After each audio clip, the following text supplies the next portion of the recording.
नमस्कार दुनिया हालचाल को स्वागत करुछि मु संजय। आसंतु नजर पकाइबा वर्तमान मुख्य खबर उपरे। नुआ दिल्ली स्थित कालकाजी मंदिर सेवकों को पिटी पिटी हत्या प्रसाद मिलबारे विलंब घटिबारु किछि भक्त उत्त्यक्त होई सेवकों को लुहा रड रे निस्तुक माड़ मारिथिले। एथिरे तांकर मृत्यु घटिथिला।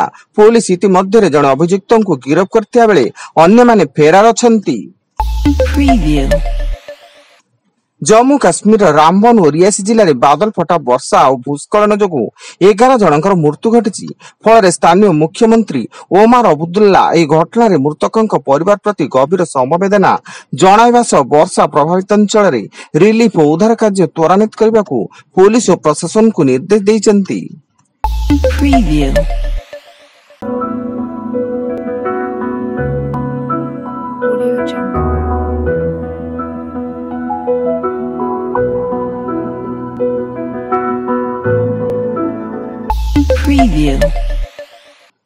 ब्रह्मपुर गोपालपुर थाना अंतर्गत मोनरक छक निकट भंज विहार सरस्वती शिशु मंदिर चोरी मामला पुलिस 2 अभियुक्तों को गिरफ्त कर कोर्ट चालाण करछि।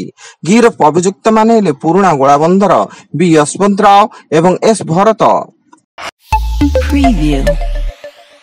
ब्रह्मपुर गोपालपुर थाना अंतर्गत आंबपुआ शिवानंद नगर द्वितीय लाइन रे एक घर ताला भांगी 30 तोला सुना और टंका लुटि नेले दुर्बृत्त। एने गोपालपुर थाना रे लिखित अभियोग होइता बेले घटनास्थल रे गोपालपुर थाना पुलिस पहुंची तदंत आरंभ करिछि। मयूरभंज जिला उदला थाना अंचल जन युवती को गाड़ी भितर गण दुष्कर्म कर रास्तार फोपाड़ी देले दुर्बृत्त। युवती जन को चाकरी प्रलोभन देखाई घर डाकी आनी 5 जन दुर्बृत्त दुष्कर्म करथिबा उदला थाना अभियोग होइता बेले पुलिस जन को अटक रखिछि एवं पीड़िता युवती घर बांगरी पोसी थाना अंचल बोली सूचना। सुंदरगढ़ जिला लोहुणीपड़ा थाना अंतर्गत केन्दुडी छक निकट बाइक धक्का ट्रक चालकों मृत्यु। ट्रक टी छिड़ा कर ट्रक चालक पछ चक देखुवा बेले पछपटु बाइक धक्का देइथिला। फल चिकित्साधीन अवस्था मृत्यु घटिथिला। मृत ट्रक चालक हेले झारखंड राज्य रामगढ़ जिलार मोहम्मद असलाम।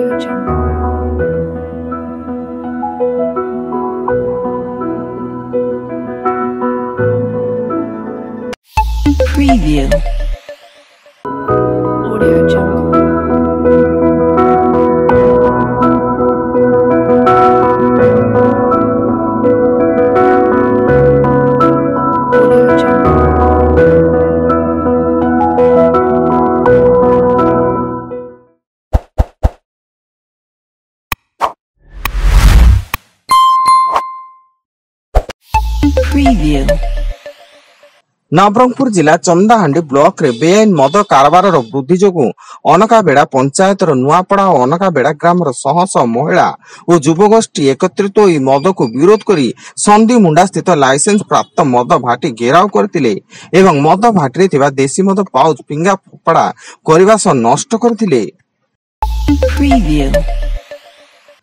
बहु चर्चित बेलपहाड़ा म्युनिसिपालिटी दुर्नीति घटना रे म्युनिसिपालिटी पूर्वतन निर्वाही अधिकारी तथा मयूरभंज जामड़ा तहसीलदार मधुस्मिता सिंह को राज्य सरकार राजस्व विभाग पक्षर निलंबित करा जायछि। स्वतंत्र ऑडिट रिपोर्ट दाखल पर राजस्व विभाग पक्षर एभली कार्यानुष्ठान। दिल्ली प्रीमियर लीग मैच रे होइतिबा विवाद को नहीं खेलाड़ींको ऊपर एक्शन होइछि। दिल्ली सुपरस्टार्स और वेस्ट दिल्ली लायंस मध्य डीपीएल रे एलिमिनेटेड मैच बेले खेलाड़ींको मध्य पाटितुंड होइतिला। एथिरे नीतीश राणांका समेत 5 जन खेलाड़ींको ऊपर कार्यानुष्ठान ग्रहण करा जायछि।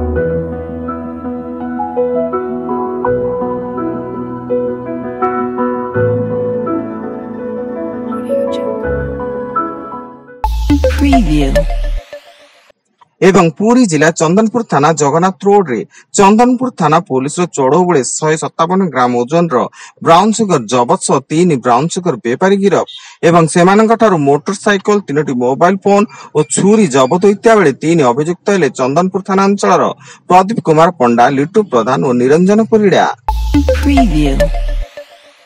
वर्तमान पाई एतिकी अधिक न्यूज अपडेट्स पाई विजिट करंतु आम वेबसाइट www.duniyahalchal.in।